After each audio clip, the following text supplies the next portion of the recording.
Okay, off we go, picking up where we left off last time. So we were close to the end of section 7.2, not quite. So one more cool geometry example, and again, always keep your head on a swivel on this kind of thing. These kind of really nice streamlined solutions, these come up, right? This is not abstract manufactured nonsense. This is very real world. So let's suppose that our surface in question is sitting inside of the plane y equals 3, but our actual surface that we're interested in is just this part of it, just this how vaguely round, but not quite perfectly round subset inside of that plane. Okay, so through that surface we want to compute the flux of a given vector field.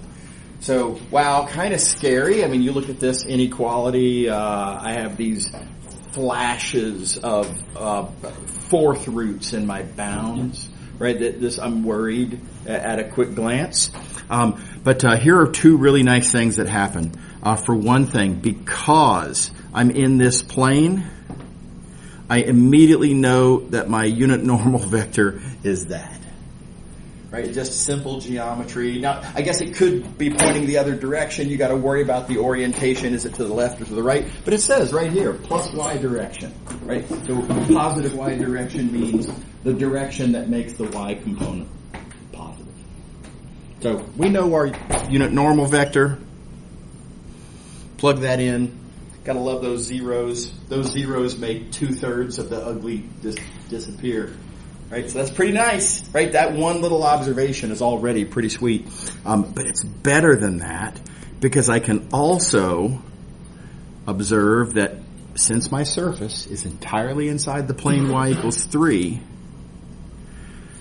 this second component of my vector field has to be 0. Because every point on my surface, y actually is 3, which means that y squared minus 9 is 0, and therefore I get a 0 here too. Dot product is 0, we're done. So keep a lookout for that as well. I mean, these little kind of bits of ways to capitalize on geometric convenience. Very, very nice. How are we doing? Is everybody okay with this example? Okay. Now, as much as I would love to talk about this in greater detail, you see I've got this labeled as for y'all to read. As usual, I'm going to hit some highlights. All we're doing here is just taking formulas that we already have established and just computing by coordinates. Right? No big deal, right? I just plug in that the R vector is XYZ. So those partials simplify like that. And as we observed back in 7.1, this cross product sort of mysteriously comes up with components that are two-dimensional change of variables stretching factors, which seems out of place and coincidental. And again, if you're curious as to, in some sense, why does this happen other than the algebra works out that way? Why should this happen? Underlying, why is this natural? Feel free to come talk to me. I'll be happy to show you. It's a 15, 20-minute conversation. And I think really nice. But anyway, you don't have to. So that leads us to this situation where we have something, for example, like that, and doesn't it kind of seem plausible to call that dy dz? Now, it turns out there's again, very good geometric motivation for why to call it dy dz other than notational, nonsense. In fact, the argument as to why these stretching factors show up likewise give us a good geometric motivation for thinking of this as literally a piece of area in the YZ plane. It really is very natural. But again, conversation we don't have time for. The punchline for y'all is that what this gives us is an alternative notation for the ds vector. Let's see. Yeah, I'll do it like this. Alternative notation for the ds vector. And given that you have a vector field that also has coordinates, you can then crank out that dot product and it gives you an alternative notation for a vector surface integral. Look familiar? Right? It's really, really analogous to what we saw with coordinate line integrals. These we're going to call coordinate surface integrals. And it's exactly what it looks like. So now, again, this is just an alternative notation. When you see something like this, just remember, it's just saying flux. It's just another way to write flux, ultimately. Some people like this notation. There are excellent reasons to like this notation. This ultimately is what differential forms look like. Differential forms are very powerful. Ultimately, deep down, they're also pretty natural. It's just that there's a lot of doing that has to be done to get to the point where you realize that, and it's beyond what's, I think, reasonable for this course. So we're not going to talk about any of that good stuff, but the point is, y'all will see this. Right? Outside of Math219, right, there are faculty members that are going to teach classes that you're going to take where they like to write flux this way. Right? So you need to be able to be ready to deal with this. And when you encounter something that looks like this, I encourage you to just realize, first of all, okay, they're just talking about flux. Right? It's just flux. Right? And then to recognize that these are just code for the ds vector, and then likewise accordingly p, q, and r, whatever the integrands are for those coordinate surface integrals, that's just telling you what the vector field is that they're talking about the flux of. Right, so that's what I encourage you to do, how I encourage you to think about this when you see this kind of thing in your engineering futures. Okay. Or physics or whatever. Okay. Symmetry theorems. We're going to be really, really quick with this. We've talked about symmetry theorems a bunch of times. This is morally the same thing. Y'all, I'm sure, recognize the layout, how I've written this on the page. I've done this on purpose, deliberately trying to make this theorem look just like the two-dimensional odd symmetry theorem, three-dimensional odd symmetry theorem. Let's see, scalar line integral odd symmetry theorem. This is morally the same theorem. So, yeah, it works. Cool. Go ahead. I encourage it. Right? Watch out. Be careful. Keep in mind the argument that you claim does have to actually work. Right? So, think it through. Think through those details. Make sure that you're clear what plane you're talking about. Make sure you're clear that the function actually is odd through that plane that you claim. Make sure that your domain actually is symmetric through that plane, etc. Make sure it actually works. But very often it does, and it's fabulous when it does. Likewise, that's only for scalar surface integrals. For vector surface integrals, there is no odd symmetry theorem. Does not work. And it's not that hard to see why. By the way, again, laid out deliberately just like we did for vector line integrals. It's morally the same point. The problem is that we have a vector differential which includes an orientation. And when you look at paired up little pieces of that surface, the little surface areas may be the same, but those normal vectors, they're not the same. Crashes and burns, doesn't work. No such theorem. Right, so the reason I make a big deal out of this is that it is easy to kind of think, ooh, odd, ooh, hey, sweet, symmetry. And then, students will cite a non-existent odd symmetry theorem for vector surface integral. And nothing they've written down on the page has any legitimacy or value or represents any progress toward a solution, and we have a catastrophe, right? So please make very, very sure to only even think in terms of symmetry for scalar surface integrals. Does that make sense? Everybody happy with that? Okay. So this last page, Well, I've pre-color coded some things here. Ignore what's color coded for the moment. So we've talked about vector line integrals. We've talked about vector surface integrals. I've made some vague references to how both of these are actually just integrals of differential forms.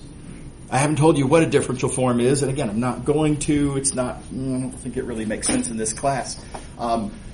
It's ultimately some formalities set up in a certain way, very carefully, very cleverly, such that all of the theorems, all the big theorems of chapters 6 and 7 end up kind of all fitting into the same form. They're ultimately all the same theorem. Anyway, it's great stuff, but it just doesn't really make sense in this context. So why am I bringing it up?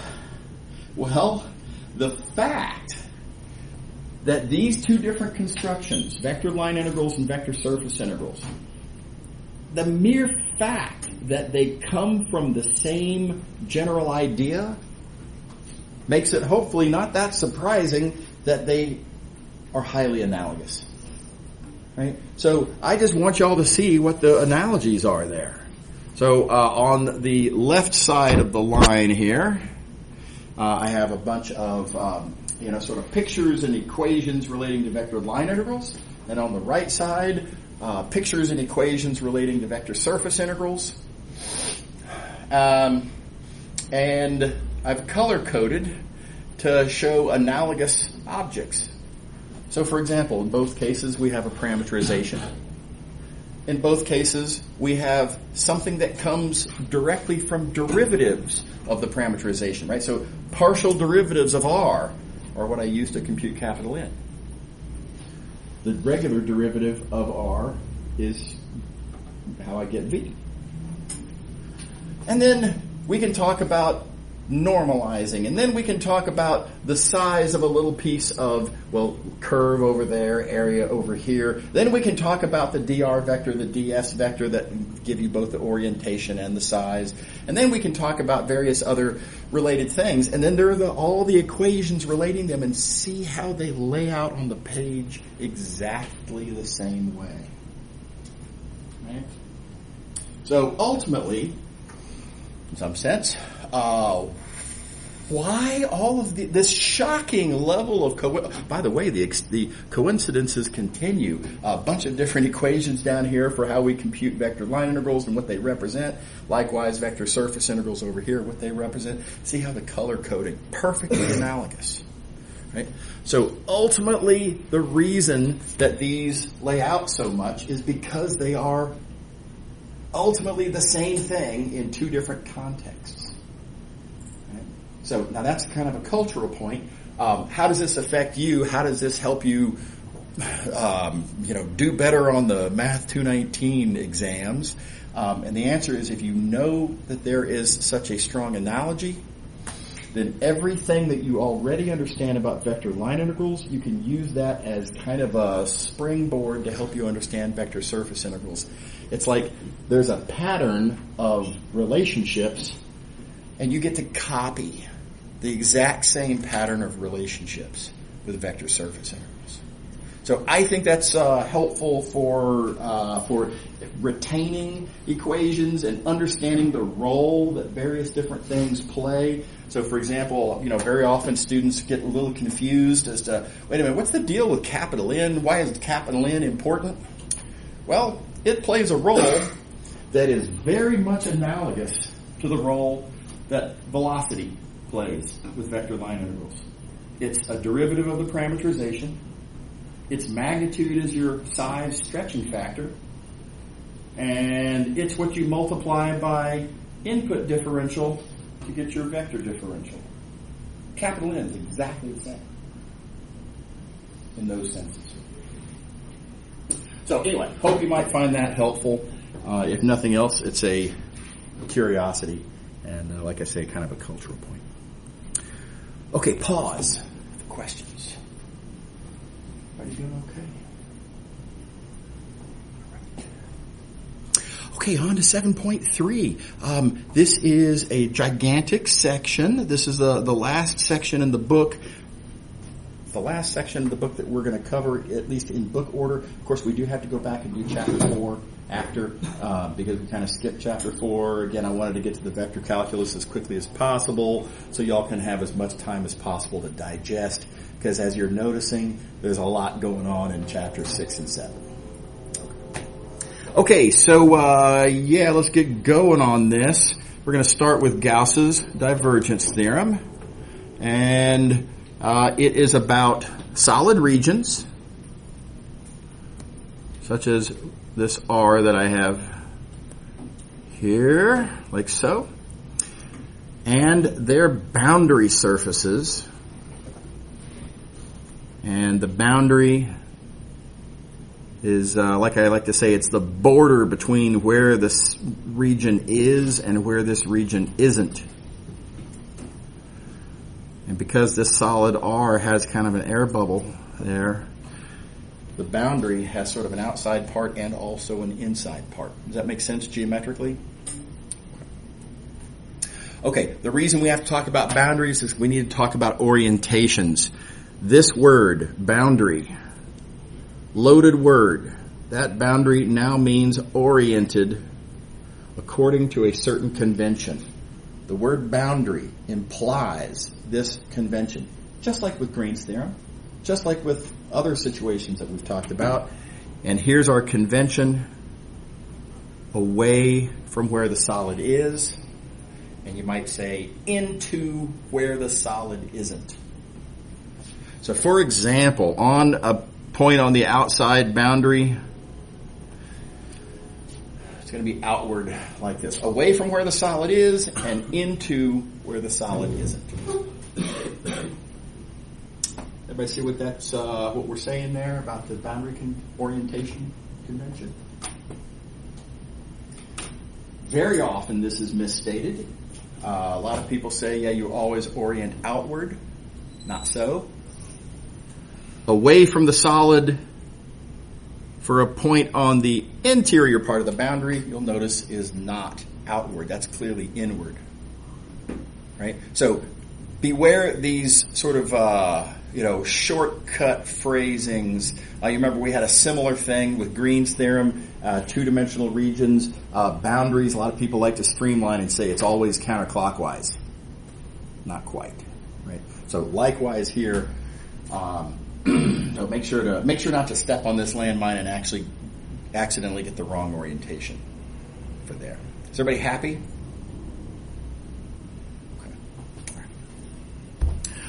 Okay.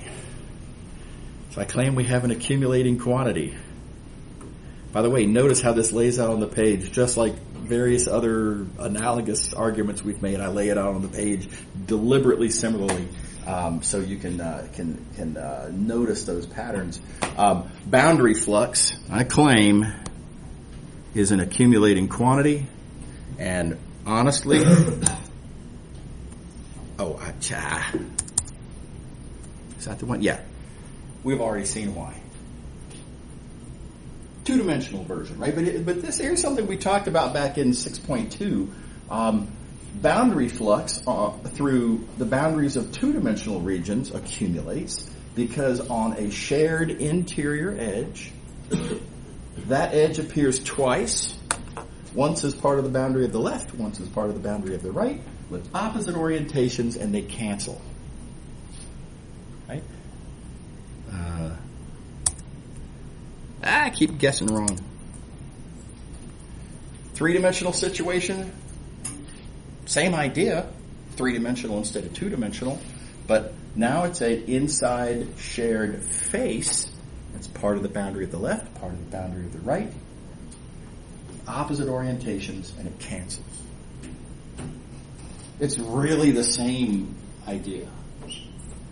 Right? So as such, boundary flux, yeah, it's an accumulating quantity. The whole is the sum of the parts, and whenever you have an accumulating quantity, we talked long ago about how, well, then various consequences immediately follow.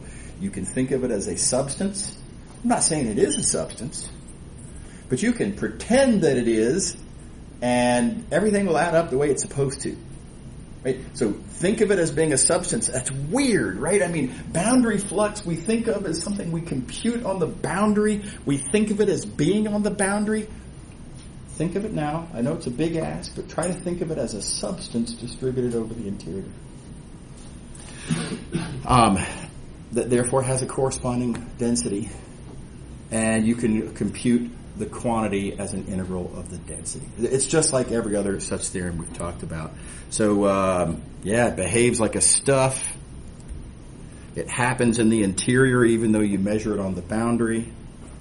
There's a corresponding density. Just like with mass, we talk about how much of that mass there is per unit volume. I just drew an area because the volumes are a little harder to draw and the surface boundary gets in the way. It just gets a little confusing. But mass per unit volume is what we call a density. Likewise, flux per unit volume is flux density. And just keep in mind this flux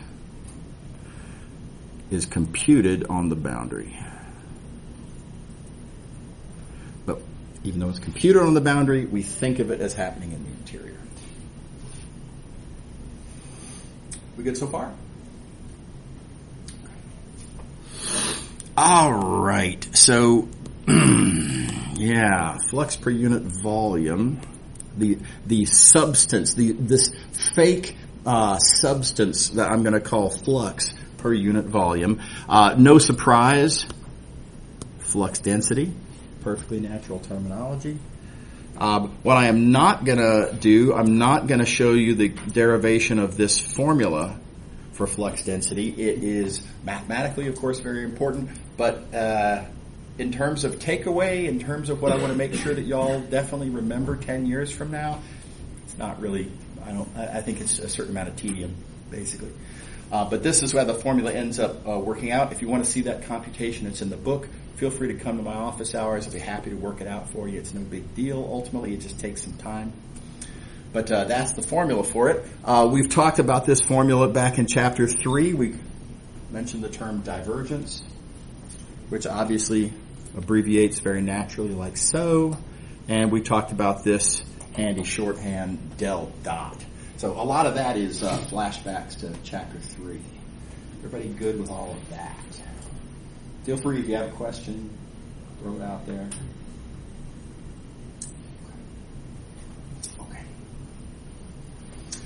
Okay. Reminder.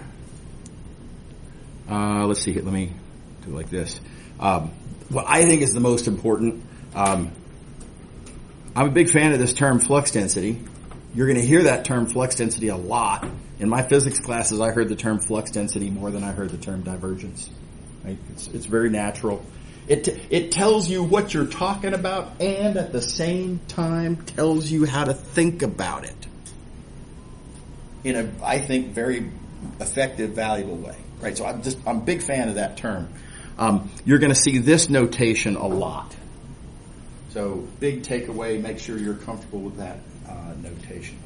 And just this being a math class, and you will also hear the term divergence in other contexts as well, but you got to know that it's called divergence. Okay. By the way, filling in a blank from Chapter 3, back in Chapter 3, and let's see if I can get this right now. I think it's that. I guessed wrong again. Oh my God. There it is. This goes back to Chapter 3. Y'all may recall. And I wrote down this vector field. This is what that vector field looks like. We did the computation of divergence. We saw that it was, more to the point, positive, which I claimed represents an outward flow. And sure enough, you can see right there in that picture, this is kind of an outward flow of fluid. Now, this doesn't prove anything. This is just a confirmation in this one case. But I did make this general claim that divergence represents fluid flowing sort of outward away from where you're computing it. I didn't give you any justification other than I showed an example consistent with my claim. That's not that much evidence, right? But we actually are in a pretty good situation. Man, you'd think I'd get this right. Okay. We're in a pretty good situation now to make sense out of this. So, divergence represents, that's the wrong. Let me just hand wave. So I've claimed that divergence represents how much the fluid is flowing outward. And now we have exactly what we need to explain why. Divergence, flux per unit volume. What is the flux? It's literally a measure of the extent to which the fluid is flowing outward. Right? Because we're talking about a boundary, outward from a boundary. Right? This numerator is literally the extent to which the fluid is flowing outward from that little rectangle. So I think this makes the claim that we made back in chapter 3 very plausible. Does that seem reasonable? All right. Okay. And real quick with this example, and again, this is mostly something y'all can read. Back in chapter 6, I guess it was. Actually, let me go ahead and go back to it. Yeah. Okay. Nope. Chapter 3. Yeah. Back in chapter 6, we made this observation that you can view the fundamental theorem of calculus as an accumulation theorem. You can thereby think of the derivative as being a density. Weird take, right? But in particular, you can view the derivative as telling you where the change is happening. We measure the change on the boundary, but of course, obviously, change happens in the interior, and the derivative, where the derivative is higher, there's more change happening there. It literally plays the role of a density, and we saw an example, supporting this claim. This function changes by a total amount of 9. Is there more change happening at 1, or is there more change happening at 2? Well, see where the change density is greater. Change density is literally telling you where and how much the change is happening. And there's clearly more happening at x equals 2 than there is at x equals 1. Y'all remember this example? And then we talked about an analogous example for circulation. If you want to know where more circulation is happening, look at circulation density. If you want to know where more flux is happening, look at flux density.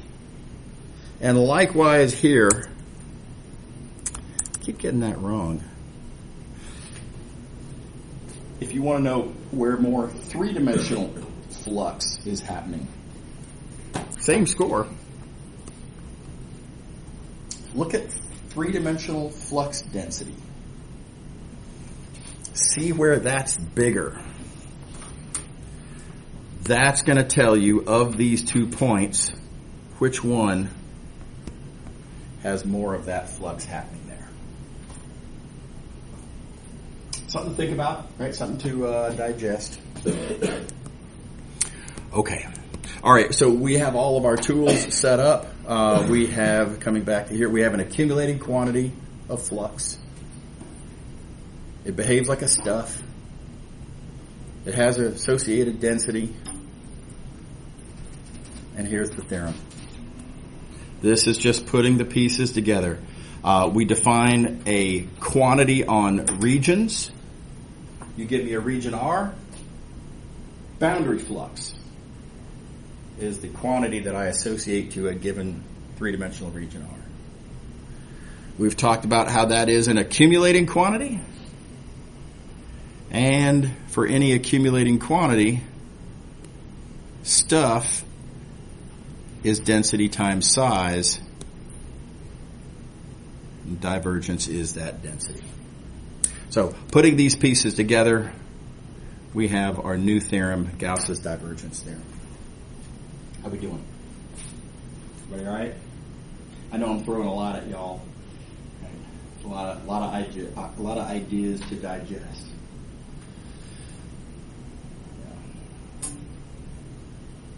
Okay. All right. Now, very importantly, there are some regularity conditions. You've got to be careful about that. In particular, you can't have any singularities. Singularities do mess everything up. I'm going to show you an example. Probably not today, depending on how time goes, but I'm kind of betting against. But I will show you an example where there's a singularity, how that does throw a wrench into the works of the theorem, but how you can still recover some natural interpretations, and you can still you can still recover this idea that flux is still a stuff that kind of is distributed over the interior in some sense, but things are just going to change a little bit. So anyway, for the moment, no singularities. Let's see an example. Here we go. We're going to get our hands dirty and do a calculation here. We've got a surface given, vector field given. Compute the flux. Now, the first observation I'll make, notice this question doesn't say, use the divergence theorem. Right? These kinds of questions don't typically announce themselves. By the way, that's how it works in the real world. Right? In like an engineering class or something like that, you're going to encounter flux integrals, and it will not be an asterisk next to it that says, by the way, compute this with the divergence theorem, right? So you've got to decide for yourself which of several tools to use. Notice we could parameterize that surface. You could plug and chug on this. I don't recommend it. Let's just peek down that road and see what it looks like. If you parameterize the unit sphere, spherical coordinates, spherical graph parameterization, X, Y, and Z are going to be full of trig. This vector field turns into a nightmare. So I think it's a really bad plan, right? You could, I suppose, but I think that looks really hard. Okay, so we are instead going to use this theorem, right? We want to compute a flux. After all, this theorem is about computing fluxes. But here's another important condition to keep in mind. Really important. Says right here, it's got to be a boundary. Very importantly, this theorem does not say, here's how you compute any old flux integral you might want to compute. This is strictly only for boundaries. And this is not a point of fussiness, right? It has to be a boundary. I mean, it is a point of fussiness. But in addition to fussiness, it has to be a boundary because it has to be a boundary of a thing, and that thing is going to be the domain for the triple integral. If your surface is not a boundary, then there is no solid R. And if there is no solid R, then there is no triple integral. Right? So make sure you understand what I'm saying here. It's not that the flux and the triple integral will be different if it's not a boundary. It's that there is no triple integral to even compare to. There is no triple integral because there is no solid. Does that make sense to everybody? So this is a severe crash and burn situation. If your surface is not a boundary, there's no theorem. Yes? How do you know if it's a boundary or not? Yeah, right. So usually you can tell by just kind of looking. Right now, I don't want to get into formalities of exactly how to do that. I mean, I think your geometric intuition is typically going to be plenty good enough. And I'll show you an example just in a minute here. You just make sure to have a clear understanding of what your surface looks like. And if you have a clear understanding of what it looks like, then you can ask yourself, is there an inside to this surface? That inside being a solid, whose boundary should be that surface? Does that make sense? Yeah. Okay, so back to the example, if I want to use this theorem, I need my surface to be a boundary of something. And let's see here. Our surface is the inward-oriented unit sphere. Here's the unit sphere, inward-oriented. Is that a boundary? Keep in mind, now that word boundary, it's a loaded word. Boundary means oriented. It also means oriented according to a very particular, to be fair, arbitrary, but standard and fixed convention. So is this a boundary in that strict sense? And unfortunately, it's not. If this was a boundary, this would have to be oriented outward. It's not oriented outward. Everybody see what I mean? We got a problem. This is not a boundary. We can't apply the theorem. Y'all can probably see this coming, though. And by the way, you also may have noticed that this looks an awful lot like our first example when we did Green's theorem. And it'd be a good exercise, by the way, to flip back in the notes to where we did our first example for Green's theorem and see how something very, very analogous came up. And we're going to deal with it in the same way. I'm going to say, look, this surface, this sphere oriented inward, very closely related to that same underlying surface but oriented outward. The only difference is the orientation. These are the same underlying surface, just oriented opposite directions, and the outward oriented one is a boundary. Literally a boundary of that solid ball. So the way we proceed is to say the flux that we want, not a boundary flux,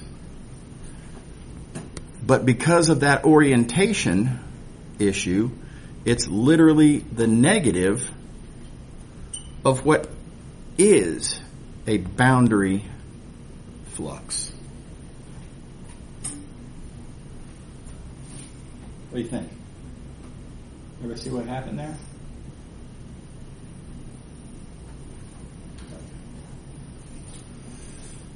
Yeah, so sometimes you have this little curveball that has to be dealt with, and this is how you hit that particular curveball. If it's oriented the wrong way, just recognize that, doff the cap to the minus sign, and now you've got yourself a boundary. And once you have a boundary, then you can cite the theorem, and of course the big theorem is that a boundary flux is a triple integral of flux density. That in purple there, that's where we use the divergence there. All good?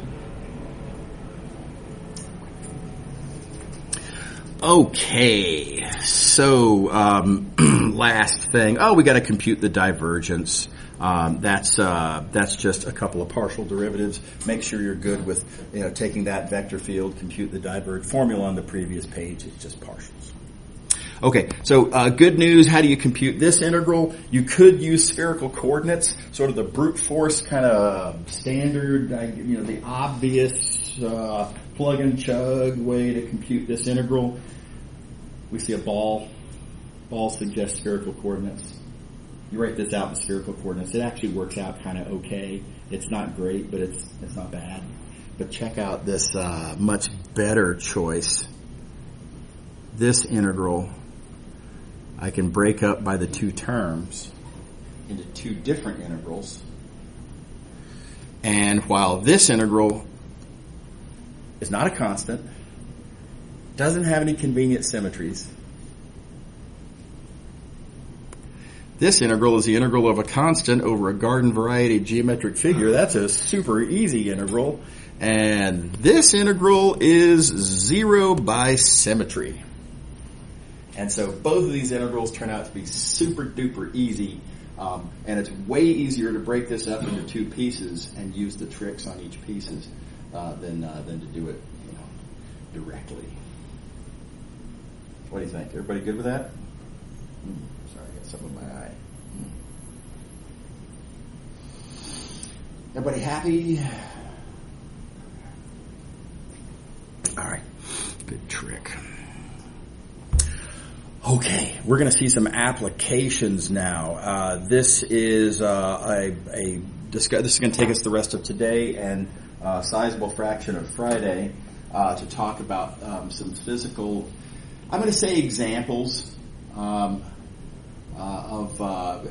some of these are sort of metaphors, ways to think about the divergence theorem. So these, real world discussions that relate to the math kind of in different ways.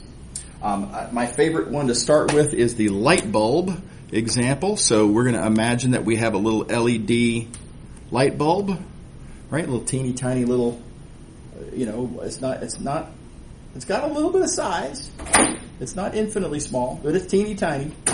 And it generates a lot of light. And LED light bulbs are fabulous, really nice things. When it's on, of course, that generates a fluid of photons that flow outward. And I claim this is the vector field that describes that flow. It's inverse square radial. And a lot of students get confused right off the bat because a lot of students argue, hey, wait a minute, that's throwing out photons. Photons move at a constant speed. Shouldn't this vector field have a constant magnitude? And that is a reasonable concern. What we have here, though, is a case where we're representing the fluid flow not as just velocity, but as density times velocity. And you may recall back in chapter 3, this is a pretty natural way to write a vector field to represent a fluid flow, because with this factor of density in there, now flux gives you quantity per unit time instead of volume per unit time. And if you've got a fluid that has some actual substance to it, like, photons, we might be interested in the actual number of photons. We're interested in quantity, not volume. Does that make sense? Everybody all right with that? So density is not constant. And if you think about it, if you have a light bulb here and then the photons start going outward like this, notice the farther they go out, the further they are away from each other, right? When they're not very far out, they're kind of close to each other. The further they go out, the farther they are away. And so the density decreases, and that's why this magnitude decreases. Seem reasonable? All right. So one thing that's important to keep in mind is that when you have a fluid flowing and you want to talk about divergence, and we're going to talk about divergence in just a second, you got to keep track of what kind of a fluid are you dealing with. And I can't remember. Is it this one? Yeah, I guessed right this time. How about that? Remember, when you want to make sense out of your calculation, you have to think about what kind of a fluid you have. Right? So back in chapter 3, we did this calculation, we drew this picture, outward flow, yada, yada, yada. But what does this mean physically? Right? And I gave you two kind of plausible and physical examples that would look kind of like this, and where the computation would therefore be interpreted in totally different ways. So this could represent that I have a certain amount of stuff. I think I used the example of a flock of birds. And, car backfires and it scares the birds and the birds start to fly off. And, well, this divergence represents this outward flow of birds, which means the number of birds in any given vicinity is decreasing, right? The divergence represents a decreasing density because the birds are flying away. So that's one physical metaphor that, you could say this represents. But then there's this totally other different metaphor. We could have a steady state situation where fluid is being generated. And as the fluid is being generated, it flows away, but the density is not decreasing because the fluid keeps... Any fluid that flows away, there's more fluid being generated to replace that. Okay? Totally different physical scenario. Same vector field, different interpretation of divergence. Okay, so with that in mind, which is going on here? And well, this is the steady state situation. We are generating this fluid. That's what light bulbs do. Light bulbs do not have a finite supply of photons that they are, depleting as they burn. Right? They are literally generating photons. And the density is therefore not changing. This is a steady state situation. There's light bulbs up there. How many photons there are between my hands? Pretty much constant, right? Lots of photons are passing through. I'm not collecting photons. Does that make sense? Okay. All right. So let's talk divergence. One thing you can do is take this formula, plug and chug. I think you did this already back in chapter 3. You can literally compute the divergence. And it's a good calculation. Everybody should do that once in their lives. By the way, I strongly recommend do it in spherical coordinates. Use the spherical divergence formula. A lot easier to work with. It's a bigger, scarier formula, but it's so much better set up for a vector field like this that's naturally expressed in spherical coordinates. You could write it in rectangular coordinates, but then you've got square roots in your denominator. You're going to have fractions and weird exponents, and it works out, and you can do it, but oh my gosh, it's so much more work. Use spherical coordinates for sure. Now let me give you a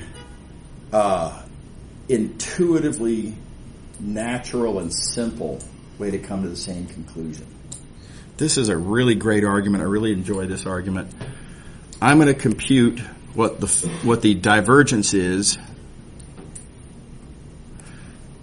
inside of a little ball, inside of I guess you would say, in a ball or inside of the sphere. That's the boundary of the ball.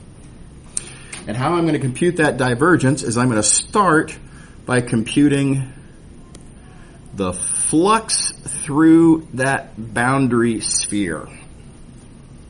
All right, so we've got a boundary sphere. I'm going to compute the flux, see what we get, and then I'm going to take it from there. I claim it's really easy to compute that flux. Like, really easy. Here's the point. This is a flow of photons, right? Every photon that comes out of the light bulb and goes in to the surface subsequently goes out of the surface. And in a steady state situation, what that means is that the inward flux and the outward flux are the same. And so the inward flux kind of on what you might call the sunny side of this region, right? And then the outward flux on the shady side, yeah, they're exactly the same, and they cancel. And so the total flux is 0. Does that make sense? Every photon that goes in goes out. Total flux 0. And let's just go ahead and finish up the argument. If the flux is 0, what's the flux density? Also 0. So the divergence has got to be 0.